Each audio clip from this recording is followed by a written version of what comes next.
70 वर्षीय बुजुर्ग महिला के साथ उसके लड़कों द्वारा मारपीट कर घर से निकालने का मामला सामने आया है।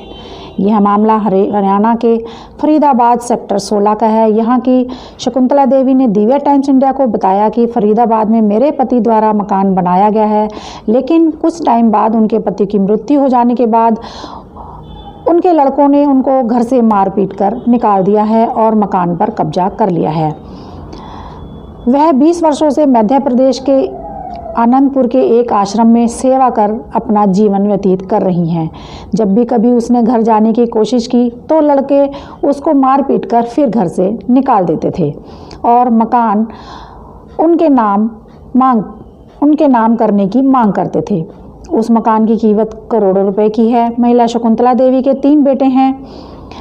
2 बेटे ने अपनी कोठियां बनाई हैं और वह अपने मकान में रहते हैं तथा तीसरा बेटा उनके पति द्वारा बनाए हुए मकान में रहता है। जब महिला अपने मकान पर जाती हैं तो दोनों लड़के भी वहां पहुंच जाते हैं तथा उनके साथ मारपीट कर फिर घर से निकाल देते हैं। इस समय महिला हरिद्वार में अपनी बेटी के घर रह रही हैं। यहाँ भी वो उनको आकर मारने की धमकी दे रहे हैं। शकुंतला देवी ने मकान की वसीयत अपनी बेटियों के नाम करने की भी बात कही है। उनकी क्या नाम है माता जी आपका? मैं शकुंतला रानी फरीदाबाद 16 सेक्टर से है।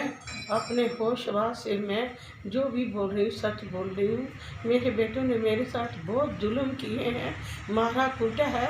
मैं घर से 20 साल से निकली हुई हूँ। अब भी आते हैं तो मकान के पीछे झगड़ा करते हैं, तेरे को रोटी दे देंगे लेकिन मकान हमारे नाम पे लिख के जा।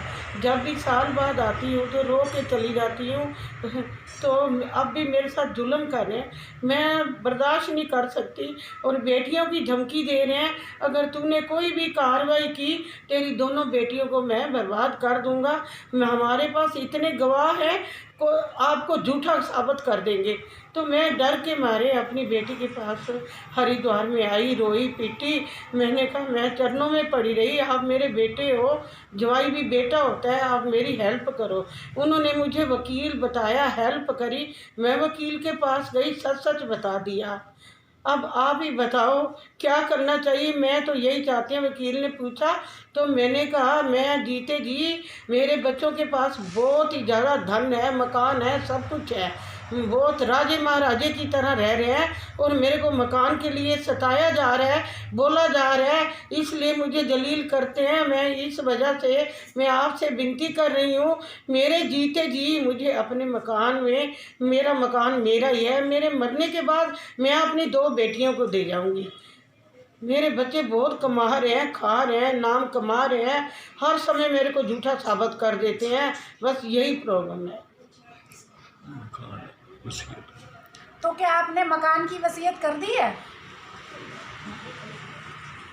हाँ, यहाँ आके कर दिया, मैंने सब कुछ कर दिया है। अच्छा, यहाँ आके मकान वसीयत कर दिया लड़कियों के नाम? हाँ, मैंने कहा जब तक मैं जिंदा हूँ तो मेरी हैं, तो मेरे मरने के बाद मेरी 2 बेटियों की। तभी तो वो कहते हैं हम गवाह भी करके झूठा तेरे को कर देंगे और तेरी बेटियों को बर्बाद कर लेंगे, ये केस वापस ले ले। मैं नहीं लेना चाहती, बिल्कुल नहीं लेना चाहती। आप उसके बाद फरीदाबाद गए नहीं जब आपके साथ मारपीट की? तो नहीं, मैं 20 साल के बाद आई हूँ, फिर मकानों का झगड़ा, फिर मार कुटाई, फिर ऐसे होता है।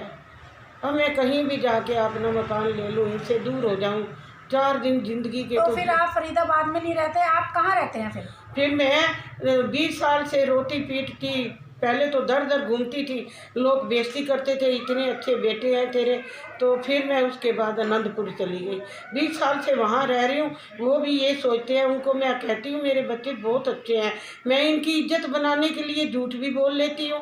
फिर वो कहते हैं 20 साल से तू मर भी रही है, कभी तेरा ऑपरेशन हो रहा है, कभी बीमार, सबके रिश्तेदार आते हैं, तेरे तो एक फ़ोन भी नहीं आया 20 साल से। मैं वहाँ से भी परेशान हो जाती हूँ। नहीं, आनंदपुर कहाँ, किसके पास रहते थे? मैं आनंदपुर सेवा करती हूँ, हमें कमरा मिला हुआ था। आनंदपुर साहब? हाँ जी, आनंदपुर में हमें कमरे मिल जाते हैं, फिर दिन रात हमें सेवा करनी पड़ती है। तो मतलब तब से आप वहीं सेवा कर रही हैं? हाँ जी, 20 साल से कर रहे हैं। मैं जब भी अनंतपुर से आती हूँ 2 दिन रहती हूँ, ठीक ठाक रहती हूँ, उसके बाद फिर मकान के पीछे मेरे को मार पिटाई करते हैं। मकान हमारे नाम पे लिख दे, हमारे नाम पे लिख दे, बहुत बुरा हाल करते हैं। फिर रोती, फिर दर दर घूमती हूँ। आपका बहुत बहुत धन्यवाद करती हूँ। आप मेरा ये मुझे गरीब समझ के, अनाथ समझ के मेरी हेल्प करो।